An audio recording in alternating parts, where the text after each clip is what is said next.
There's something weird going on with Walmart. Are we now seeing the true form of one of the world's largest companies? Is Walmart an entity of the government, operating in the private sector, meant to usher in martial law? Is its purpose found even in its name?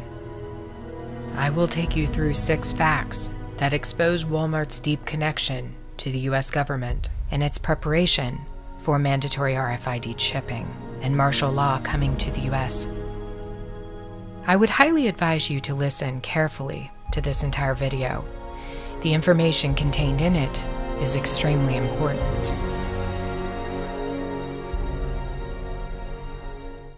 Fact number 1. To understand the truth about Walmart, you first need a history lesson. The founder, Sam Walton, is long deceased, but his legacy is very much alive. What is he remembered for? Well, you may not know that Sam Walton was a part of the U.S. intelligence agency during World War II and a security chief over internment camps located inside of the United States. These camps held hundreds of thousands of whites of German and Italian descent and Asians of Japanese descent. They were held there after FDR violated their constitutional rights. Sam Walton oversaw these prisoners of war. The Walmart U.S. government connection is not new, you see. It goes way, way back. Armed with that information, let us continue to fact number 2. From 2001 through 2016, Walmart has received an estimated $50 to $100 billion in secret subsidies granted by the U.S. government. We know several industries are subsidized by the government to keep prices low. But why Walmart? There are entire websites dedicated to following Walmart's grants, tax breaks, and earmarks. These websites unanimously agree that Walmart has received tens of billions of dollars in kickbacks over the years. Why are they getting so much money? Is it merely to keep their prices low? Or is it for other expenditures? Fact number 3. Walmart has struck a deal with the U.S. government, hiring 130,000 reserve, active duty, and veterans in the United States over the past 3 years. A massive force of highly trained and skilled soldiers.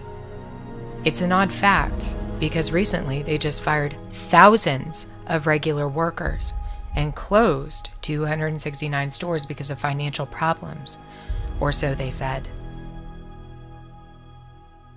Walmart explained that their 2016 store closings were an attempt to save money.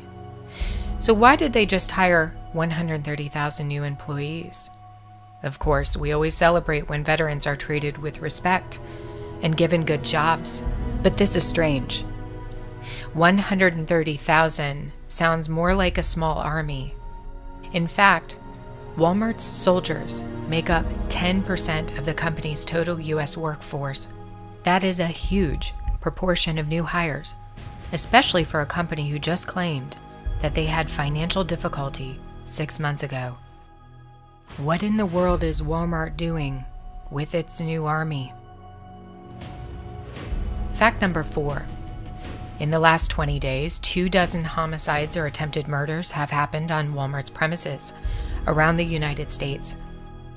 These crimes range from shootings to stabbings to arson to suicide to attempted vehicular homicide. Having reviewed these alleged crimes, I ask the question, are they even legitimate?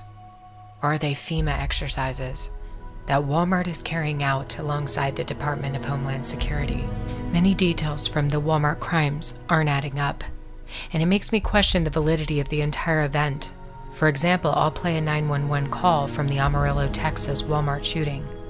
In it, a witness says that 2 gunmen are clearly involved, but later, only one is killed by the SWAT team and no hostages are injured. 6-3 to base, be advised, we got 1 suspect with a hostage in the... There is a second suspect somewhere in the store. We are in the store. My question is, were Amarillo and other Walmart shootings legitimate? The audio in the Amarillo case told us that there were 2 shooters, not 1. Likewise, in other alleged massacres around the U.S., major discrepancies were made. that could make one question the validity of the event. In San Bernardino, there were supposed to be 3 shooters, not 2. In Orlando, it was reported early on that 1 or 2 additional people were involved in the 3-hour rampage. People interviewed claimed that the additional people were holding the doors shut to prevent escape of clubgoers, yet police insist only Omar Mateen was involved. Why did these police reports contain so many contradictions to the witnesses of the event? Are these DHS exercises in preparation for an outbreak of anarchy in America? Fact number 5. Let's revisit a major point I brought up in a prior video about Walmart. The discounter is literally in the back pocket of the US government, cooperating on a variety of different initiatives. One of these was a massive introduction of RFID chipping into Walmart's supply chain back around 2003, introduced alongside the Department of Defense. Why was the DoD involved with Walmart on RFID? Walmart was also cooperating with DHS Secretary Janet Napolitano on an initiative to report suspicious people in their facilities. Why is the DHS working with Walmart on this? Additionally, several former Walmart executives are currently working for the U.S. government in FEMA positions in emergency preparedness. For example, Walmart disaster manager Brian Coons was appointed to spearhead Florida Emergency Response and Disaster Readiness Divisions. Why are these former Walmart executives being promoted in the government to major positions of disaster response? Fact number 6. Walmart has recently cooperated with Omar Mateen's former employer called G4S on initiatives in its U.S. stores involving security. Could there be a connection between what happened in Orlando and Walmart? Before I address this, I want to caution viewers. Please do not believe what you are being told on television about Orlando. The elites have already gotten what they want, and that is an outcry for heightened security. In order to have security, they'll have to take away guns. They'll have to use more biometrics and RFID to track you. They'll have to put up more cameras to watch you. We're living in 1984. Fear incited by Islamic terrorism is their tool of choice to get you to give in. Notice the cry for gun control after Orlando, the cry for more security.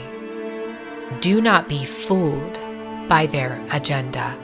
The lamestream media has convinced everybody about Mateen's radical Islamic ties in order to scare you. I am not interested in the misleading Islamic terrorism narrative that began in 1945 and accelerated in 2001. The narrative is the same. Islamic terrorist attack happens, followed by calls for more gun control, the Patriot Act, more internet monitoring, more cameras, more things to stop a future event like this from happening. It's the same response every single time. Once bin Laden got old, once he didn't cause the fear that they needed him to cause, they got rid of him. And then they created scary ISIS. Mateen's ISIS connection is a fabrication to get you to submit. I'm not buying it. I am more interested in his 9-year career with a company called G4S, which is the largest security company in the world. If you've ever seen the movie Resident Evil, G4S might bring to mind the Umbrella Corporation, a secretive organization that operates in the shadows. G4S is the 3rd largest employer in the world with a virtual stranglehold over cybersecurity and cyber data in almost every country. It does have other interests, however, including RFID chipping. The company states on its website that one of its goals is to use RFID to track assets and people anywhere in the world. Back in 2011, G4S put in a patent request with the US government for an RFID device that would be used to track people who were incarcerated. No joke. The RFID device is tamper-resistant, worn on the hand or wrist, and is meant to tag and follow prisoners. The patent was just made public in February of 2016, and now G4S will work closely with Walmart. An article published in April of 2016 indicates that Walmart and G4S quietly signed a deal, an agreement on a huge initiative that will change Walmart's entire system of payment in all stores. There will be a gradual rollout of the new system until it is fully implemented. In conclusion, I believe there is beyond ample evidence to suggest that Walmart is serving a major purpose as we head toward the Marshall State.